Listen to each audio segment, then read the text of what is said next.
Hi everybody, welcome to my homestead and welcome to my channel. In this video, we are going to be talking about LDS numerology, if there is such a thing, which there probably isn't in the traditional sense, but there are definitely numbers that are significant to us.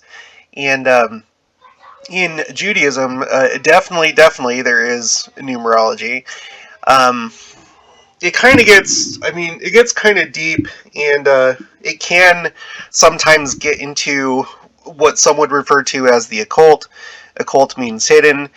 We've been instructed not to engage in occult practices, but I think that as we study things, especially when we're studying things like Judaism and how they view things, if you're looking at it in an academic sense, you're trying to like study their history, study their beliefs. I think that that's okay, but we shouldn't practice occultism, obviously. And it's been brought up a few times on the channel. Do you know about Kabbalah? And of course I do. Yes, of course I know about Kabbalah. I'm all about the secret combinations and studying those, all the different theories and things. These different kind of like mystery school type things.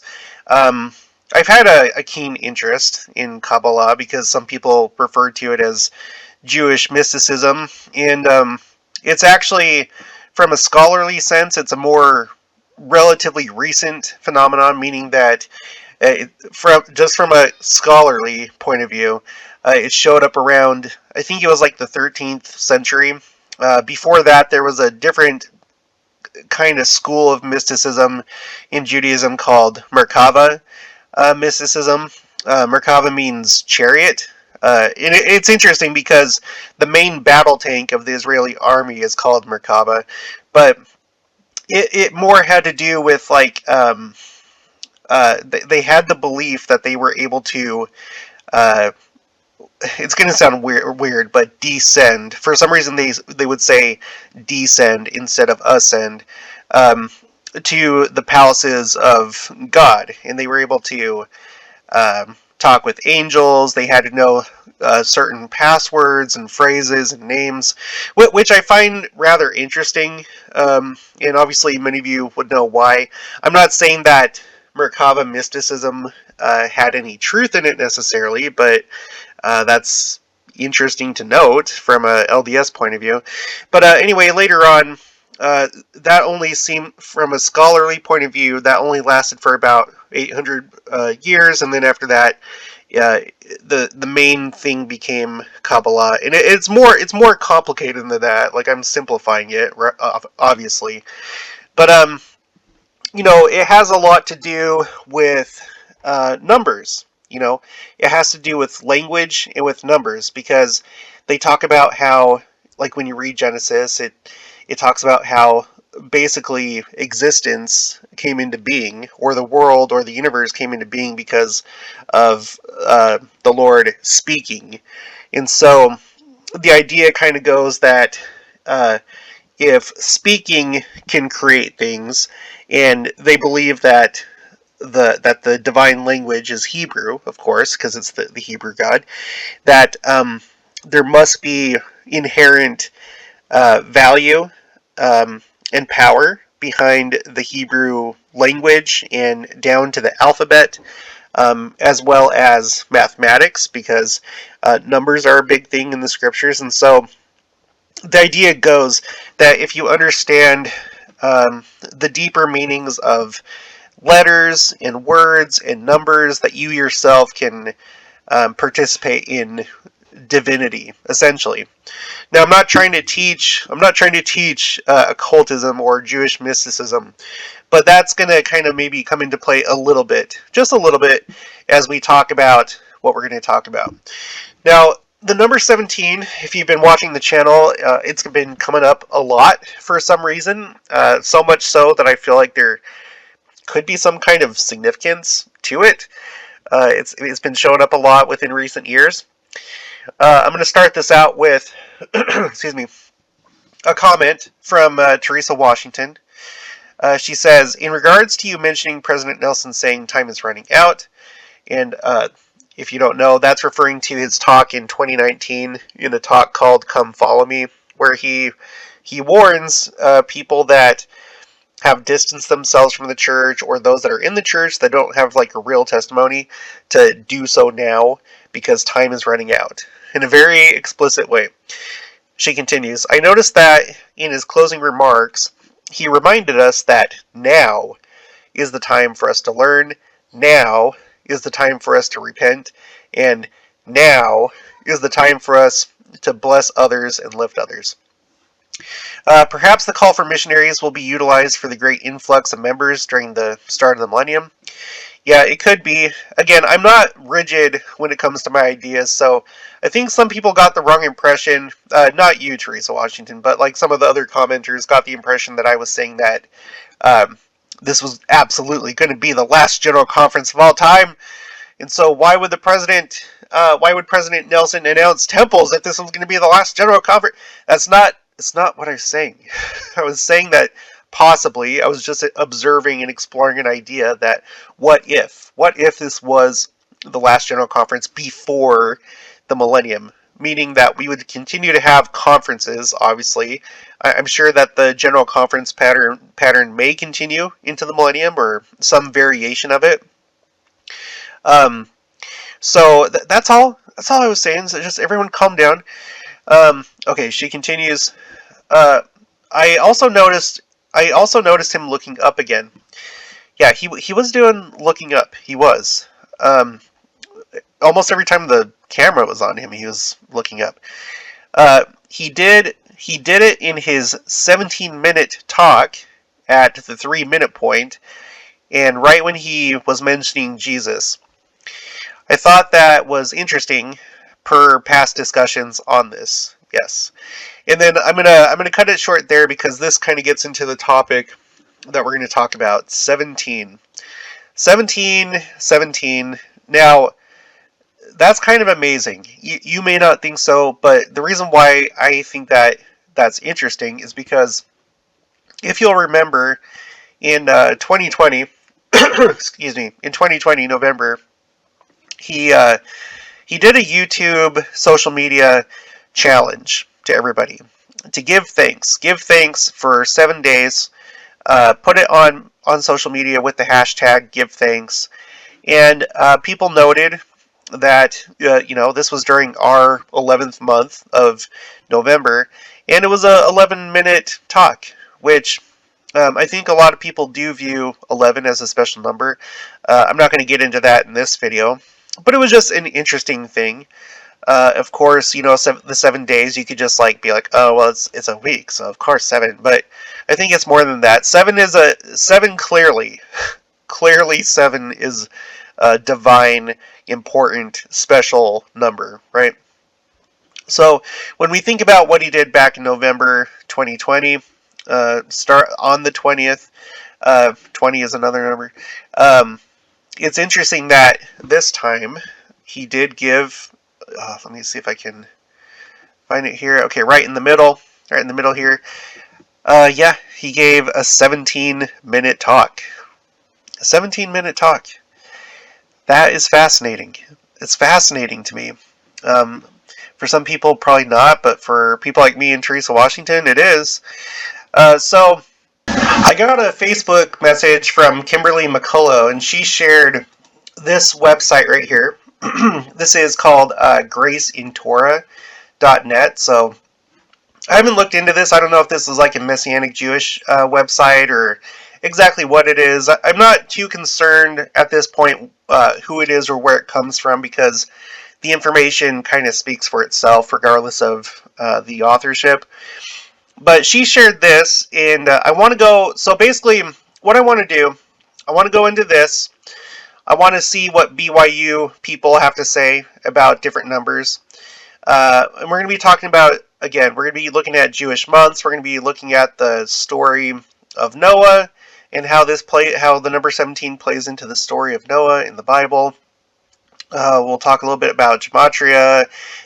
There's a few other things on the church website that kind of come up. So first, as you know, what I always like to do is first look and see what does our church say about any given topic. In this case, we're talking about 17. I wasn't able really to find anything for 17 specifically. There is this kind of interesting thing here, though. When I was doing a search on the church website, this article came up by Lamar Jensen.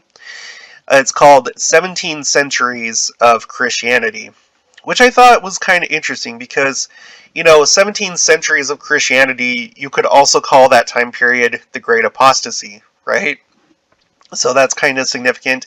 I did a search in the Scripture Citation Index to see just kind of, what comes up there. And I think that the idea for this article, this is from 1978, September 1978, I think that comes from the Journal of Discourses, or just like like an early concept of the early church, because as you can see here, Orson Pratt, look at the 17 centuries that have passed away on the Eastern Hemisphere, during which time the sound of the gospel has, and then I'm not going to go into that. Let's see, it's brought up a few other times. This is Parley P. Pratt. Some 15 to 17 centuries have passed away, in which the generations of man have lived without the keys of the gospel. So, and it's said a number of times. Another really interesting thing here, look at this. This is from George Albert Smith. It says, and continued to grow thicker till our history brought us to far west, where the governor ordered out 17,000 troops to exterminate the quote-unquote Mormons, and a great many were marched on to the ground, ... So, that's interesting, right? So just think of these like different things, the things that are being associated with 17. Okay, the Great Apostasy, or or you can look at it as the 17 centuries of Christianity. It's also being associated here in this talk by George Albert Smith with 17,000 troops to exterminate us during the, extermination order. Now, let's look really quick at some of these church manuals. This is the, let's see, New Testament Student Manual, and it says here, the number 7 suggests completeness or wholeness. No enemies of God will escape his wrath in the last days, because in this chapter it's talking about all the different 7s. So that's one meaning. And it makes sense, right? Completeness, because the creation of the earth was completed within a 7-day period. Can't remember if there was anything else I highlighted in this particular one. No. Okay, now let's go on to this. So this was chapter 54 of that book, and now this moves on to the next chapter where it's still talking about 7. And the book of Revelation, let's see, sorry, I just have to make sure. Okay, so let's see what it says right here. And I really wish more people would understand this concept about Jewish numerology, because you guys, they were about numbers. We're not so much now. Like, you don't go to church and do deep studies into numbers. We have different methods of learning, teaching. Things were different back then, and I think that a lot of these things are still valid, but there's not like a heavy emphasis in the church right now about numbers. But this was like a common way to like communicate back then, when it came to like these like abstract religious ideas. Okay, so in this paragraph we're talking about 600 threescore and 6, or in other words 666. It says, John wrote that, quote, the number of the beast is 600 threescore and 6, in Revelation 13:18. Over the centuries, the number of the beast, 666, has intrigued countless individuals, and it's still doing so today, and led to many speculative interpretations. The Lord has not revealed the meaning of this symbolic number.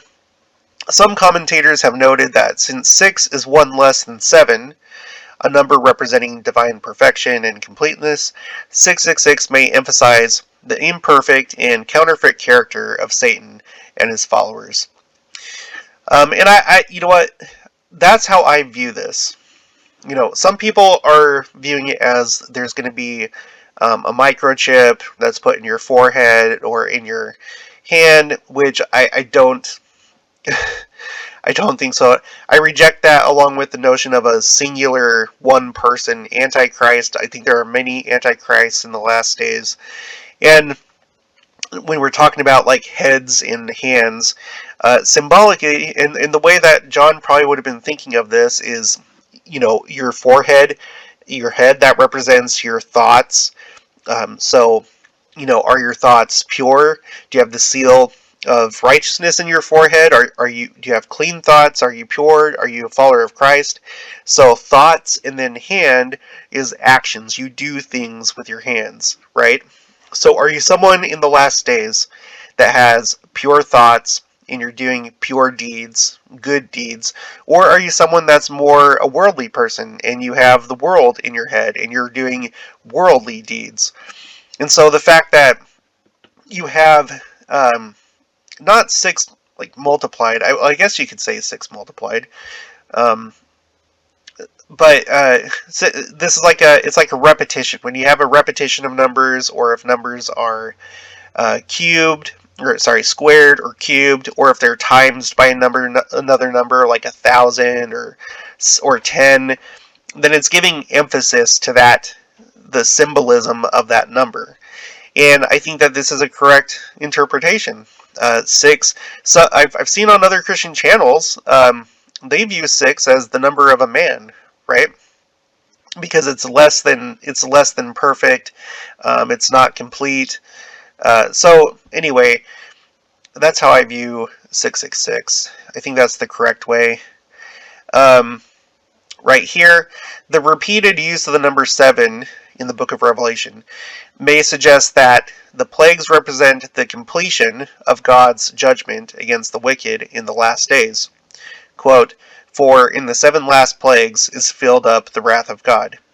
So, I'm not saying that there may not be, 7 actual angels with trumpets, like 7 separate punishments or judgments coming on the earth, but another way to look at this, and maybe the way that we should, is just like the completion of God's judgments on the earth. And there certainly is a lot of judgments coming on the earth right now, in all different forms, all different ways, including the ways that are described in Revelation. Okay, so that's what we got from there. Now let's move on to BYU, and I have not read this. I don't know what this is going to say.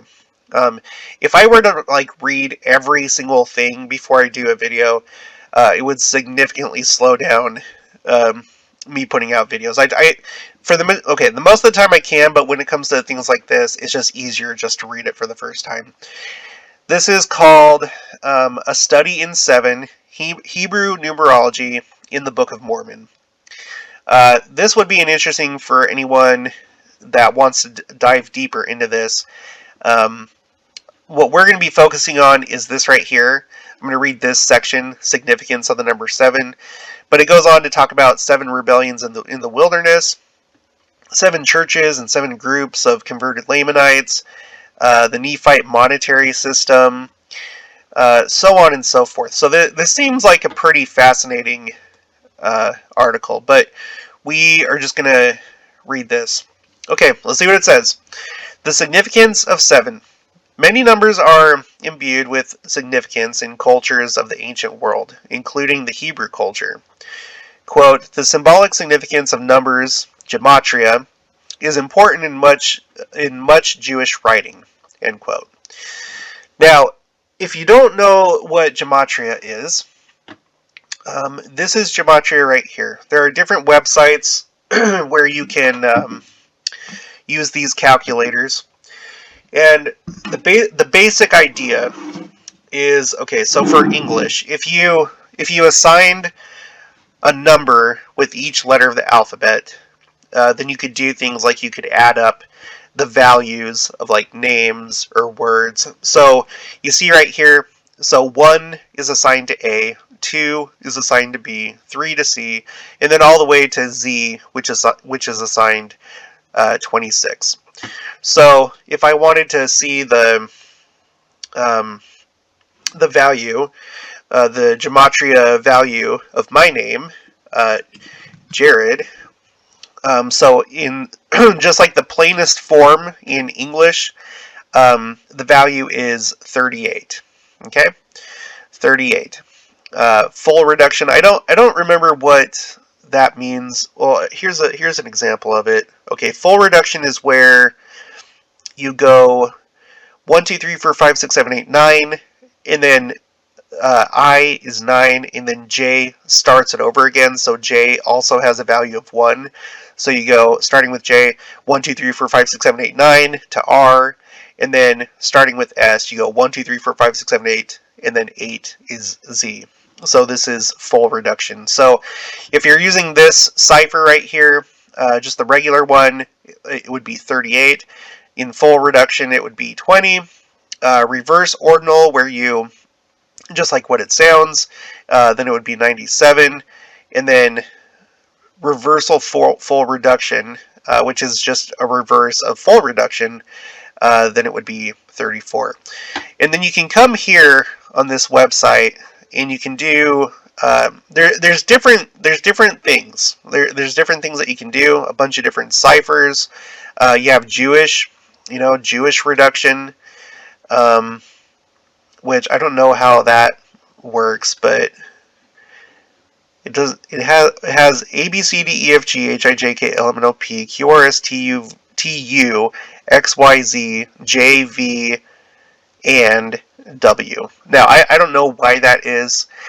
But anyway, gematria, okay? So this is a thing that they did, and they still do today, modern day Jews. Mostly those that are like, what are they called? Haredi, Hasidic, like the Orthodox Jews. Okay, so let's read that again. The symbolic significance of numbers, gematria, is important to much Jewish writing, end quote. Not least of these is the highly symbolic number 7. As Gordon McConnell has recognized, quote, the use of 7 and multiples, okay, remember, multiples, you could think of squaring, so 12 times 12 is 144. And we've talked about this when we've talked about the 144,000, or when we've talked about the dimensions of the New Jerusalem. I really do think that these are symbolic. They're meant to convey the greatness of what's going to be happening in the last days, and the greatness of priesthood power, how far it's going to extend. It's going to be incredible.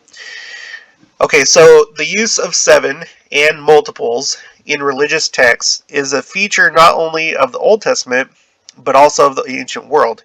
In the literature of Ugarit epic events often occur in 7-day cycles, with the climax on the 7th day.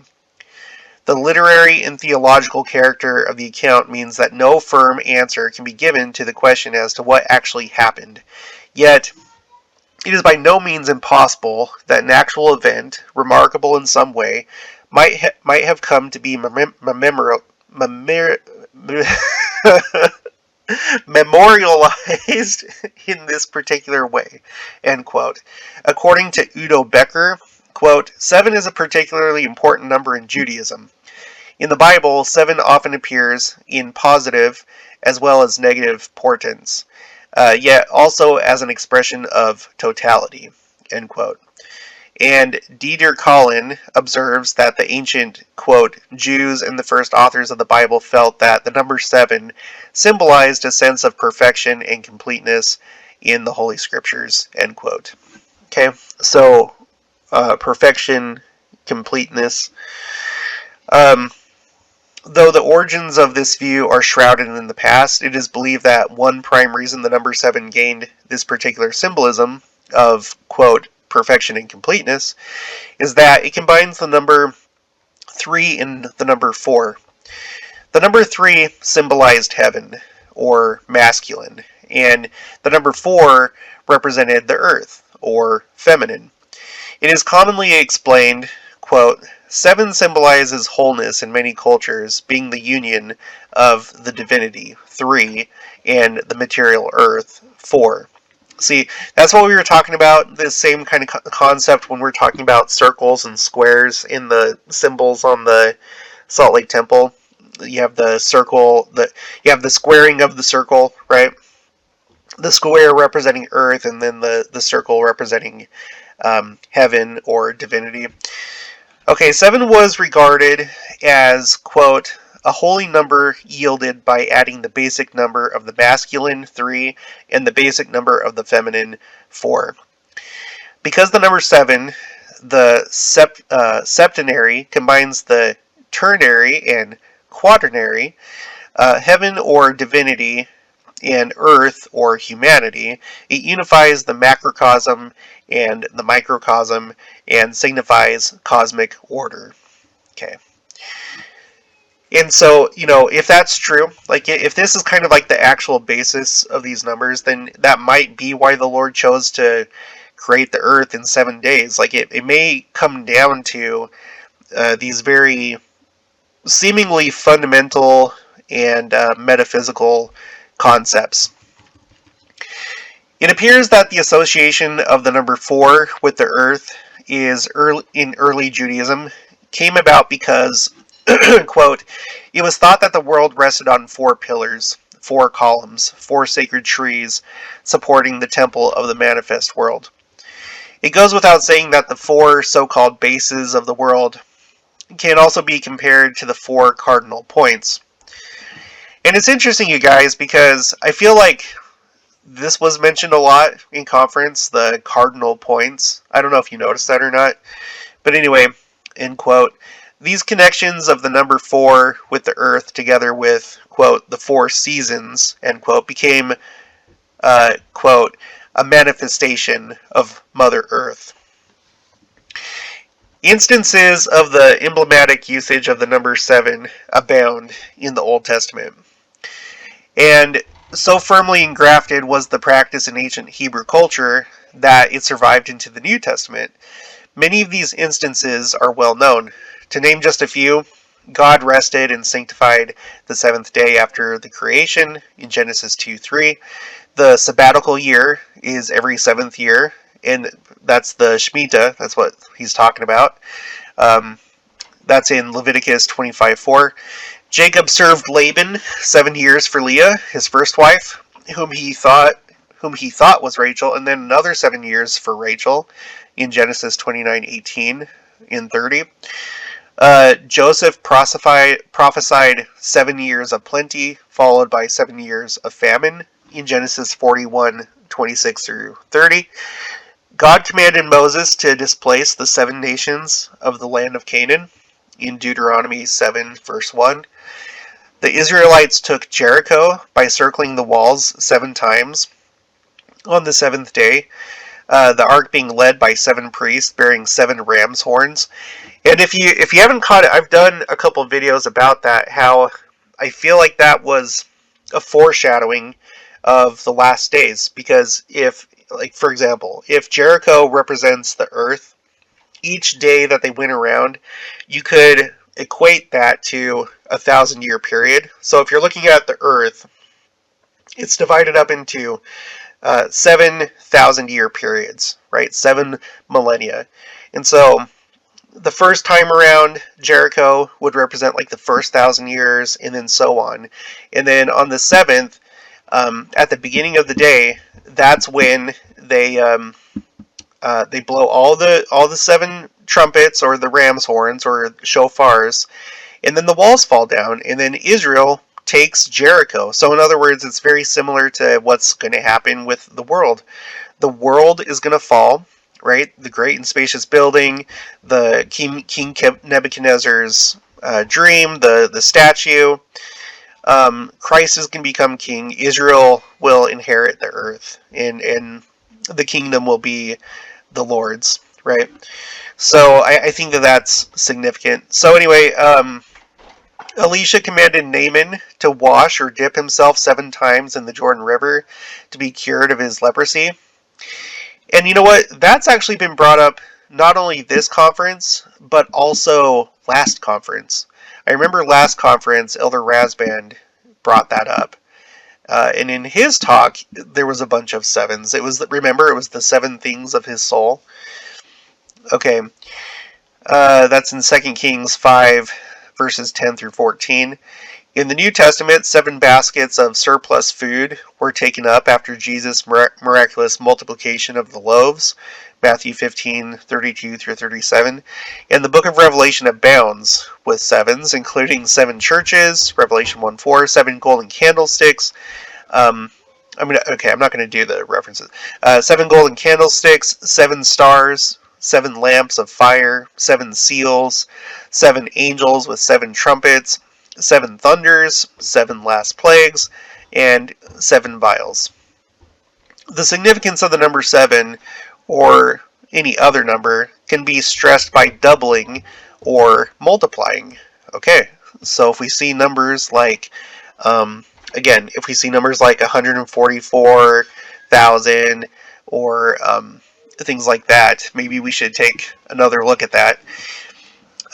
Thus, Passover is held on the 14th day of the first month of each year. In general, the higher the number, the more complex its significance, because the addition or multiplication of primary numbers incorporates and intensifies their original meaning. Let's see. Reflecting this, multiples of 7 are common in the Bible. 7 is doubled for good measure. And then there's a whole bunch of references here. And 14, 49, 70 take on cumulative or exponentially increased emphasis. Think about, we have the 70, of course. In Judaism, it represents like the 70 nations, or like they call it like the 70 Gentile nations, which represents like all the worldly nations outside of Israel. We've been talking about Shavuot, or the Feast of Weeks, and it's really based on 49, because the 49 comes from 7 weeks, and then on the next day following, the 50th day, that's when you celebrate Shavuot, otherwise known as Pentecost. As J.H. Sorensen has said, quote, "The number 7 is especially significant as indicating a complete cycle or series, and multiples of 7 emphasize the extent of the series. In general, as a number of perfection, 3 plus 4, 7 and its multiples, and even its half." Okay, now see, 3.5. I've done a whole entire video, couple videos about that, because a lot of people are trying to use things like 1,260 days, 42 weeks, so on and so forth. Numbers found in the books of Daniel and Revelation to come up with this idea of a 7-year tribulation period, which we've talked about the meaning and the significance of half of 7. And it tends to represent apostasy or falling away. And so, in Joseph Smith, he actually changed one of those numbers, not the number itself, but he changed days to years in the book of Revelation in chapter 12. So, and that's one of the numbers that they use when they're talking about this 7-year tribulation period. It's the evangelicals trying to do the best that they can with what they have. But if we are not familiar with our own stuff like Joseph Smith translations, modern day Revelation, then we're going to fall into the same errors that they do. So I do not at all accept a 7-year tribulation period. I'm not going to say at all, because I want to be open-minded. Maybe it's possible, but I find it very, very, very, very unlikely. Although I do think that in general, the last days are filled with tribulation, but not a 7-year tribulation period. So 7 in its multiples and even its half occur frequently as symbolic numbers. End quote. For example, whereas God promised to avenge Cain's murder 7 times, Lamech believed he would be avenged 70 and 7-fold. And Jesus instructed Peter to forgive 70 times 7. Some scriptural authors go to great lengths to compose textual structures that accord with the number 7. Famously, Matthew's genealogy of Jesus stressed the numerological significance of Jesus' ancestry from Abraham to David, Israel's greatest king. There were 14 generations. From David to the destruction of Judah by the Babylonians, Israel's greatest disaster, there were 14 generations. And from the Babylonian disaster to the birth of Christ, which you could also think about Daniel's 70 weeks, which I believe apply just to this, not the last days, 14 generations. 14, 14, and 14. It's almost as if God had planned it this way. In fact, for Matthew, he had. After every 14 generations, an enormously significant event occurs. This must mean that Jesus, the 14th generation, is someone of very great importance to God. Now, there was a lady or girl that did a really good video about this on YouTube, and I have tried so hard to find her again. If you know who I'm talking about, she was talking about this concept of 14 generations, because she had this idea that from the time of the Mayflower until now in American history, we're basically at that 14th generation. And when I had done that for myself and I had looked at Family Search, it was true. I'm the 14th. I can't remember if I'm the 14th or 15th, but I land at the 14th generation since that time, and probably many of you do as well. If you know that video that I'm talking about, will you please, for the love of all goodness, will you email that to me, or in the comments put the name of her channel, because I want to watch that again so bad. Okay, so anyway, continuing on. Likewise, it has fascinated some exegetes that the Gospel of John can be read as containing, quote, 7 miracles, 7 discourses, 7 similes used by Jesus, 7 titles in chapter 1, 7 days in chapters 1 through 2, end quote, and so on. Although one must be cautious not to impose too much exegetical ingenuity into such texts. The neat division of time between Abraham and Christ into 3 periods of 14 generations, as stated by Matthew 1:17, has been described as, quote, clearly artificial.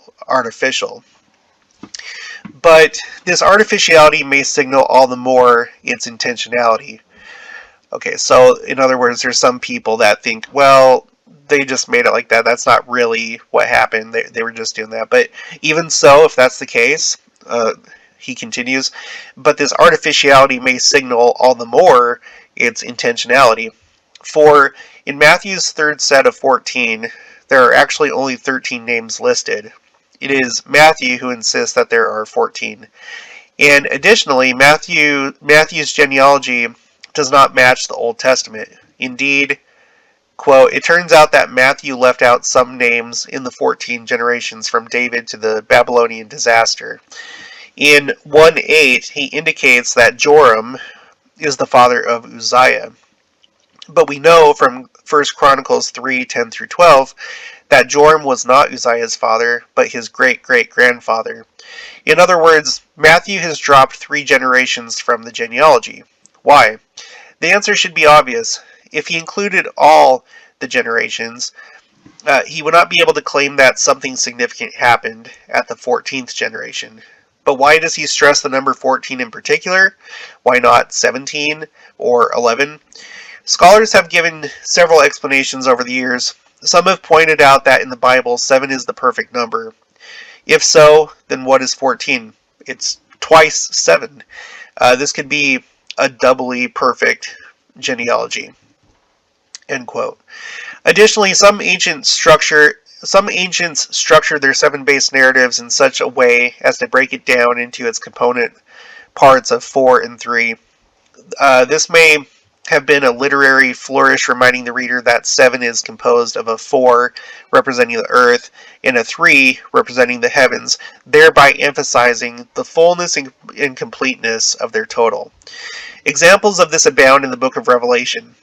Quote, the first of the 7 seals are linked together into a unified group of 4 seals, 4 horses, 4 horsemen, 4 statements from the 4 beasts.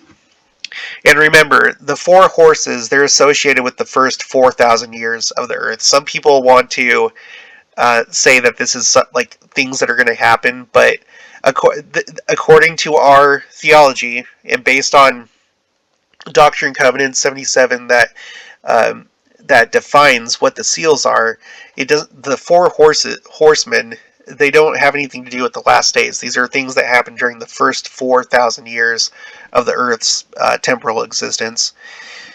Okay, while the final 3 seals belong to a second group, this pattern of one group of 4 and one group of 3 parallels that pattern set forth for the 7 trumpets and 7 vials. Having reviewed the symbolic meaning of the number 7, together with its component parts of 4 and 3, as well as the strengthening effect of its symbolic power by doubling it to 14, we are prepared to examine the Book of Mormon through its particular lens of ancient Judaism. Okay, and I'll end it there. Okay, so this is why we have to be careful when we read scriptures when we don't know anything, because life is complicated. And although when it comes to like actual gospel principles like baptism, repentance, going to the temple, those things are not complicated. It's clear what we need to do to gain salvation and fulfill what the Lord expects of us. When it comes to the like minutia or these more esoteric things, we can't treat that the same way. We can't approach it from a modern Western point of view. You have to like depend, unless you're a scholar yourself, you have to depend on people that have studied these things and have a better understanding of how the ancients viewed things. Because yeah, the ancients were humans too, but they had a different way of communicating, a different way of thinking in certain ways.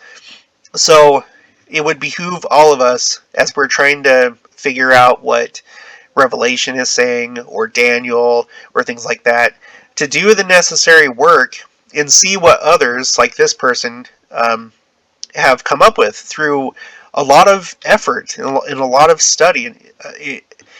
It's not simple. You have to give credit to these people that spend so much time learning these things.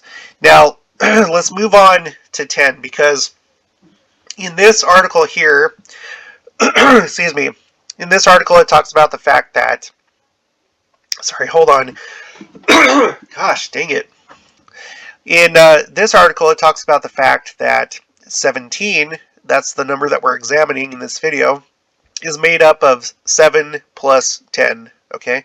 So it would probably be a good idea for us to figure out what do we believe, or what do BYU scholars, what have they found out about the number 10? Okay, so zoom in here. Okay, and this is only part of like a bigger, a larger work right here. This is, let's see, Journal of Book of Mormon Studies, Counting to 10 by John W. Welch. Okay, and this also seems like a really, really good article, which I'm going to read myself at another time. This picture right here, this is really important. This is important. Scholars believe that this is kind of the basis of what came to be the Tree of Life in Kabbalah. You'll notice that it has 10 dots right here, right? And in the Tree of Life in Kabbalah, you have 10 Sephirot, and specifically 10. Now, people that are not familiar, they look at it and there's like, I think there's like an additional one that's not a Sephiroth. If you didn't know any better, you would think that I think it's like you would think that there's 11, but no, there's 10. And they believe that that idea actually comes from Pythagoras, from Greece.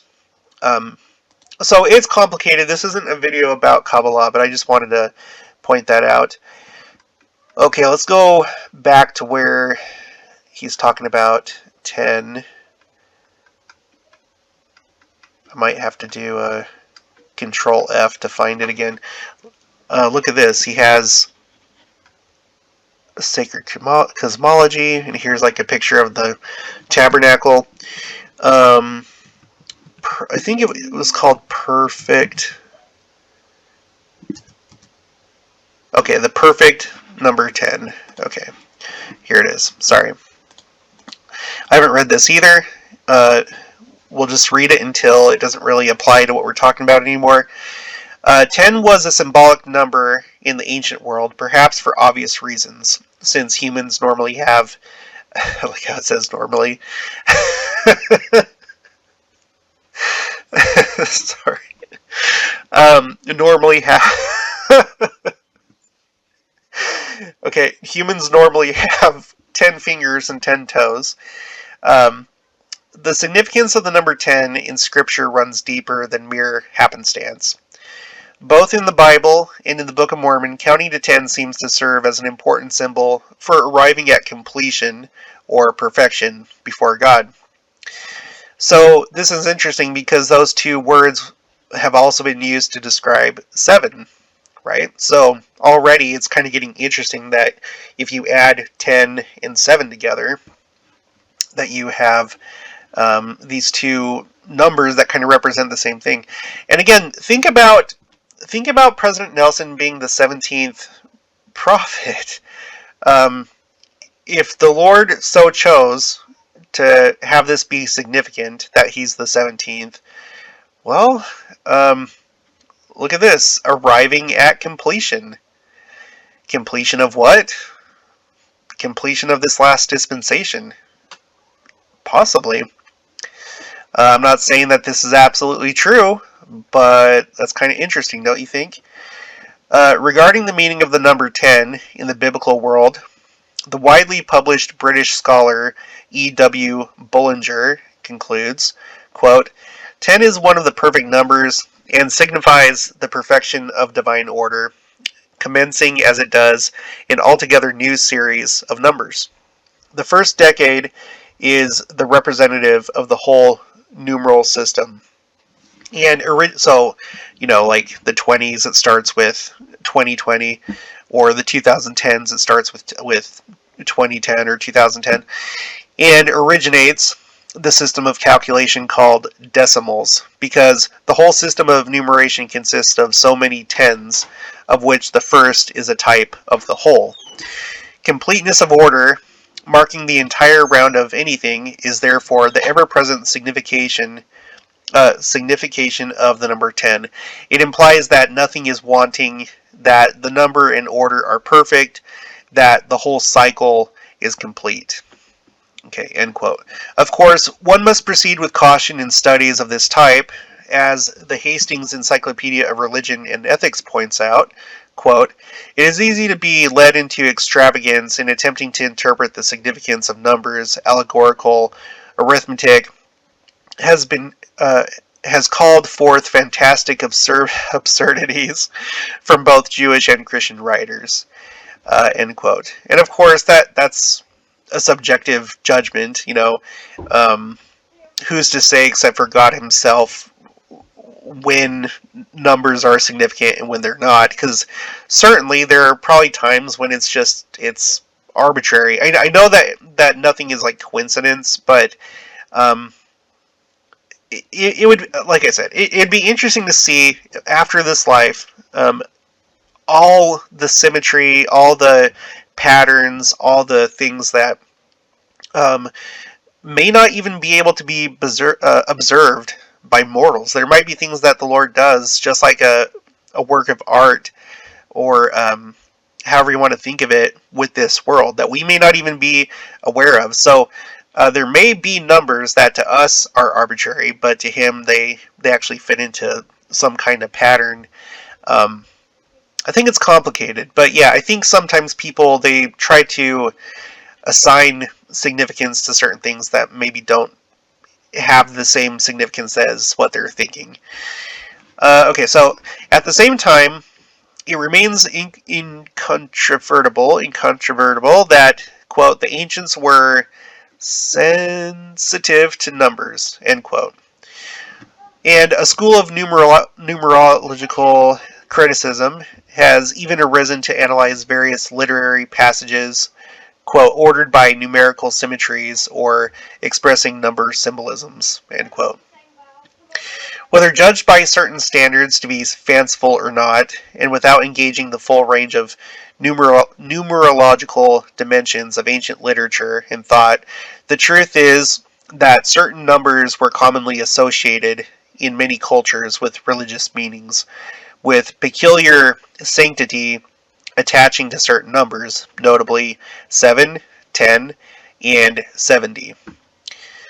The number 10 is significant in several religions and cultures of the world. For example, in Buddhism, it is said that, quote, Buddha is possessed of 10 noble states, 10 powers, understanding 10 paths of karma, and is endowed with 10 attributes of a wrought ship, end quote. In the Ottoman Empire, the aura of the fabled Sultan Suleiman the Magnificent was enhanced because he was the 10th son of the 10th generation of his dynasty.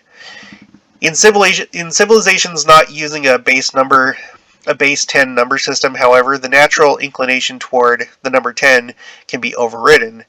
Thus, in Mesoamerica, where the numbering system was based on 20, the number 10 had little, if any, symbolic significance, being associated only with the albeit important Venus god Luhan Chan. I might read a little bit more, but I think we're getting the idea here.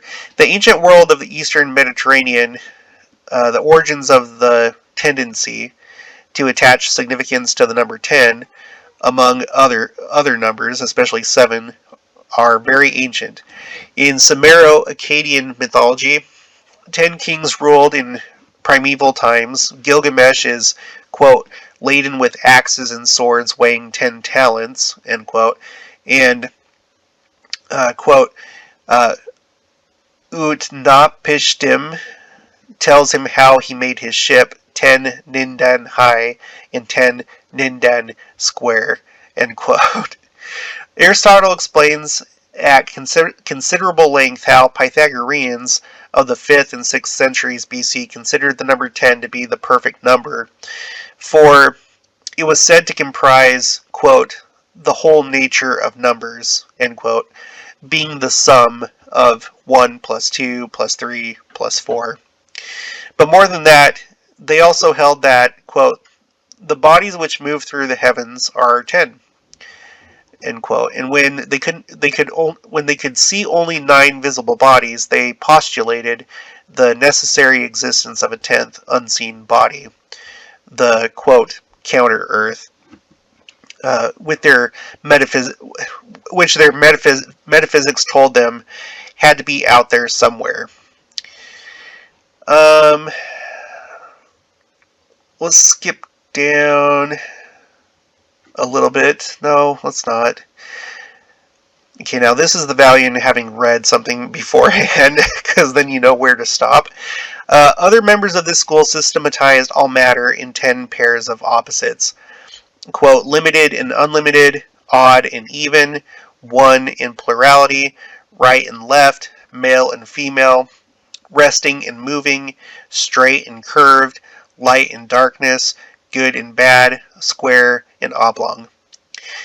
Though I will not comment further on the numerous references to the number 10 in classical sources, I note here that the number 10 figures in a fragment attributed to the pre-Socratic philosopher Ion as, quote, an element of harmony. Okay, now this is why I want to keep reading. Similar observations about the number 10 can be discovered in the world of ancient Israel, as well as in the worlds that derived from the seminal Hebrew culture. The persistence of attaching symbolic meaning to the number 10 extends into the Book of Mormon, the New Testament, and early Judaism. Okay, tenfold worthiness before God. We can begin with one of the most ancient and obvious uses of the number 10 in the scriptures, the Ten Commandments. The laws of God epitomized in the Hebrew Bible by the Decalogue, qualifying people to stand worthily before Him. The familiar Ten Commandments are listed in Exodus 20 and again in Deuteronomy 5. In addition, a second Decalogue, or set of 10 words, Exodus 34-28, appears in Exodus 34:12 through 27, known as the priestly Decalogue. In both cases, it is not clear exactly what is being counted by the quote-unquote 10 words, which leads to the possibility that the idea that, quote, 10 here itself more idealistic and symbolic than merely computational. It is especially evident that the priestly Decalogue in Exodus 34 pertains to the sancta, worship, sacrifice, redemption, Sabbaths, and appearance before God in the holy days, on the holy days. Obedience to its 10 principles will allow God to go among His people. Exodus 34:9. The Sinaitic Decalogue also has everything to do with standing worthily before God. Biblical scholar Moshe Winfield has demonstrated in great detail that one of the functions of the Ten Commandments in ancient Israel was to serve as a test or standard of worthiness required for entering the temple. Now, see again, think about this in terms of a standard of worthiness entering into the millennium, with 17, President Nelson being the 17th prophet, completion, perfection, 10 being the standard. In effect, these 10 points served as a type of binding foundation scroll of the Israelite community, a constitution, in question marks, in parentheses, okay. And believers were sworn to observe the Decalogue written on the tablets. Although the Ten Commandments applied to the holy people of God everywhere and not just to temple visitors, these requirements certainly applied with even greater force to the people when they entered the sacred space, and thus the Ten Commandments may have functioned somewhat like a list of modern temple recommended requirements to determine who might ascend into the mountain of the Lord, or the temple. So that's an interesting thing, and this is just a side note. I think I'm going to end it there, but if we look down here at the picture of the tabernacle, this isn't very good because it's pixelated, but if you're looking at this picture up here at the top right, with what he just said about, the Ten Commandments, was it kind of like a temple recommend type thing, if you had an understanding of that? Well, we've talked about before how the ancient temples are essentially shaped like bodies. Okay, here you have the Holy of Holies. This would be the head, right?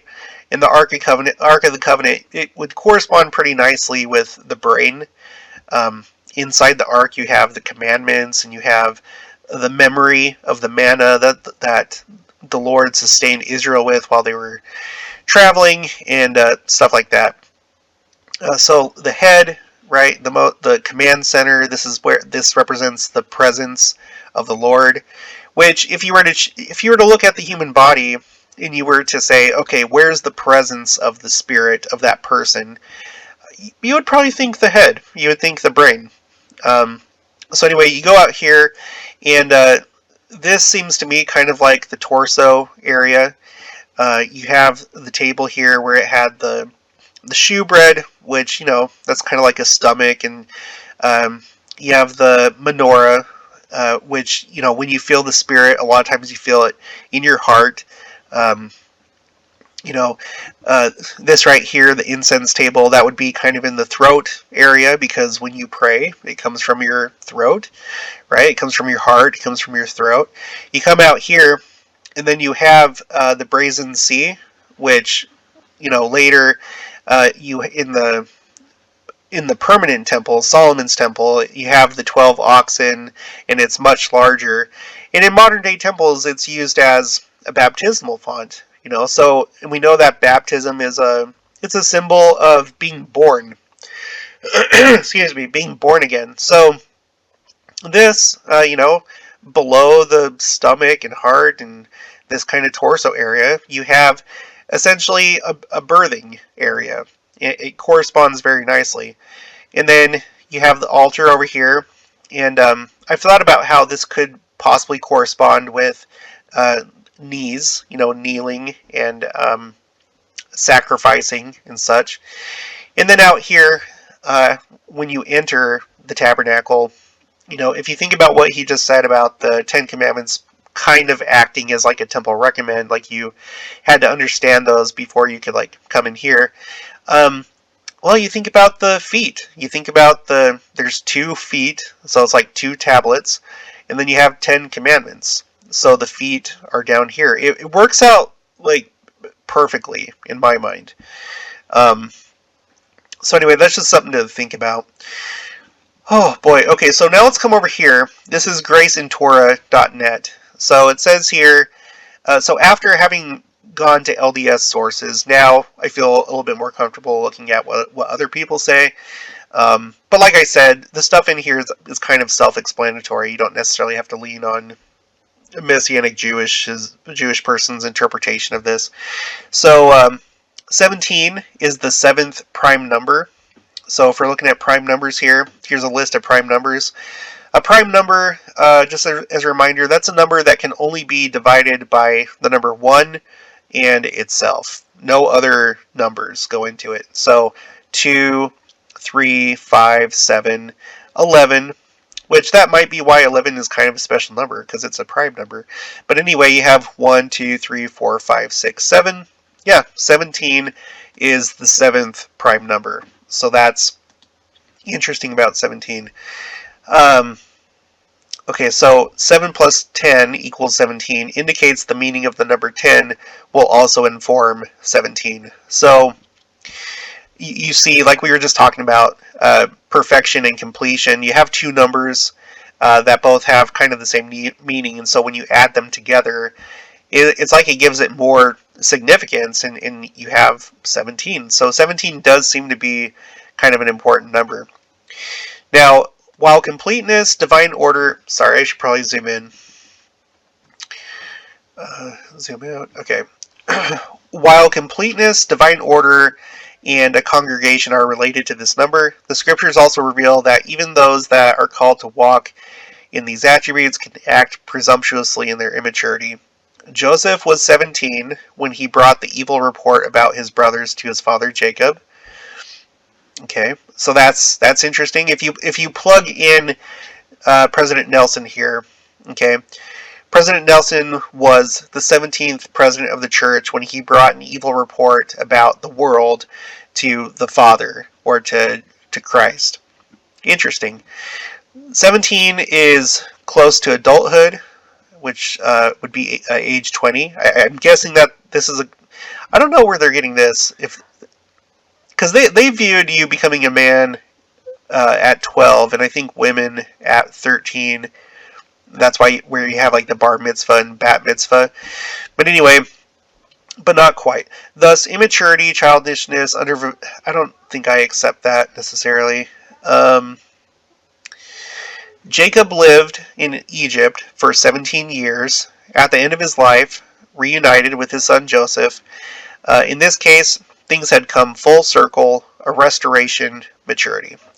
So this is interesting because if you think about Jacob, and you think about Egypt being the world, right?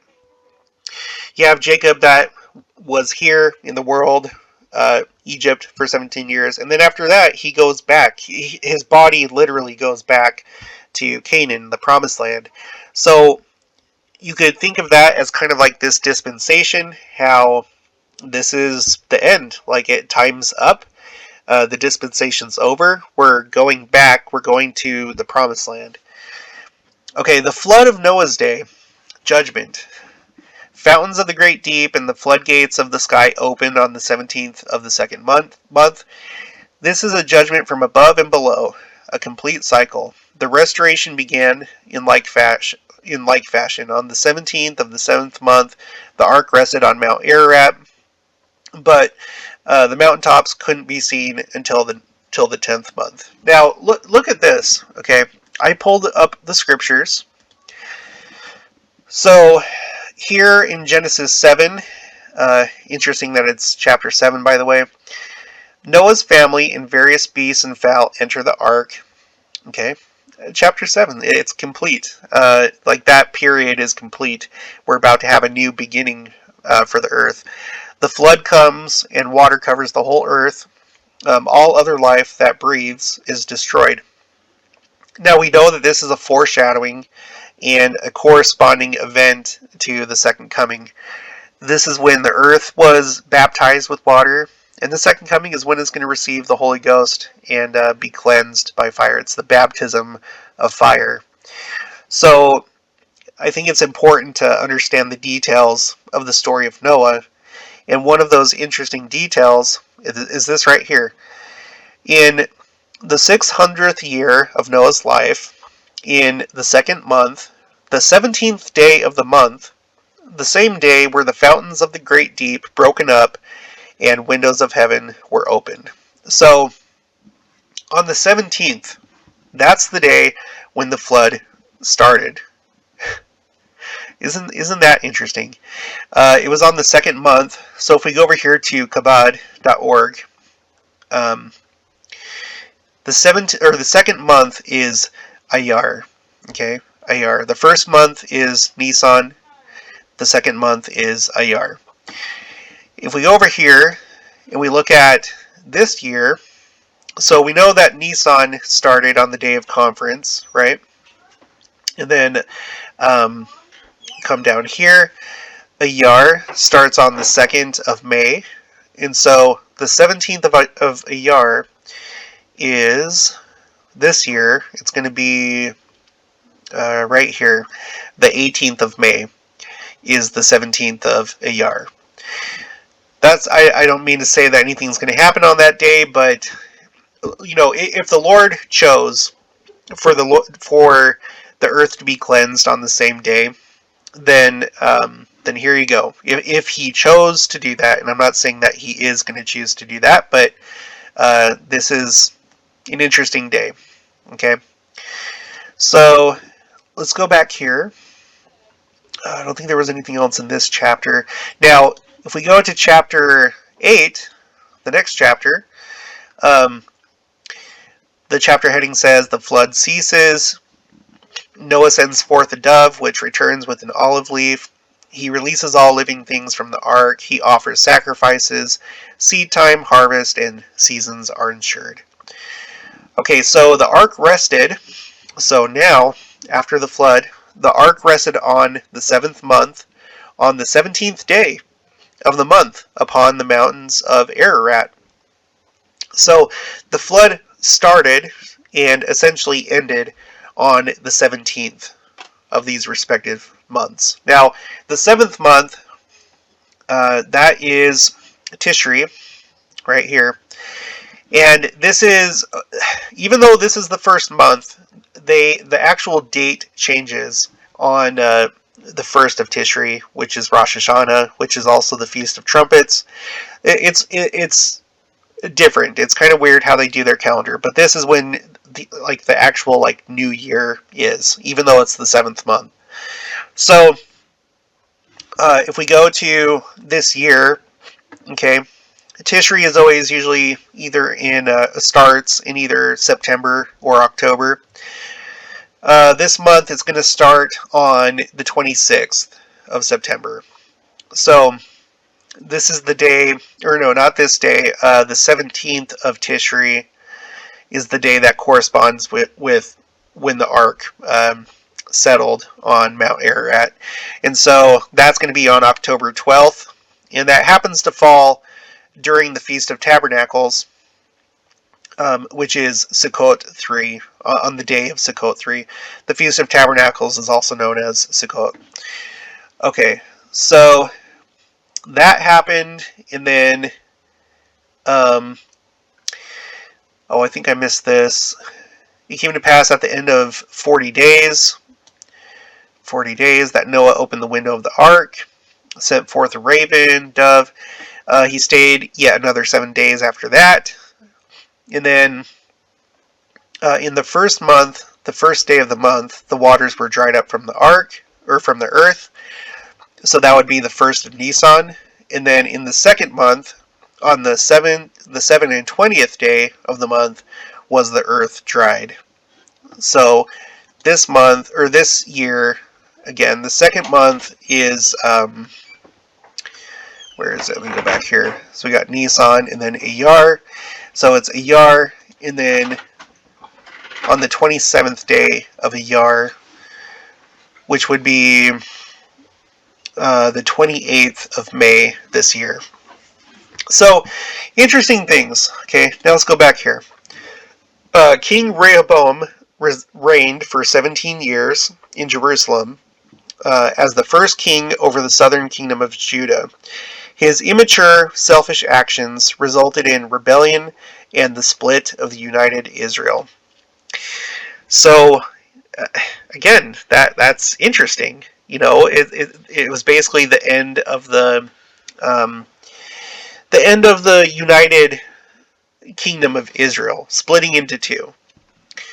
The 17th of Tammuz begins the mourning period for the destruction of the first and second temples, ending on the 9th of Av, which is also known as Tisha B'Av. This 3-week period is called the Dire Straits. This shows the full circle of completion that 17 implies. When the immature grows to maturity, reunification and restoration. Think about the resurrection, right? Think about the restoration of the church and the gospel. Are figured. It results in the use of the peh, or mouth, for a promise. Okay, so that, I believe, is it. A lot of interesting things to think about, but it seems fitting, if nothing else, even if it doesn't mean anything specific, it seems fitting that 17 is showing up so much lately. We'll have to see what happens with President Nelson. Some people thought in the comments that maybe this will be his last conference, right? Because he's old. He's 97. I think it's interesting that he's 97.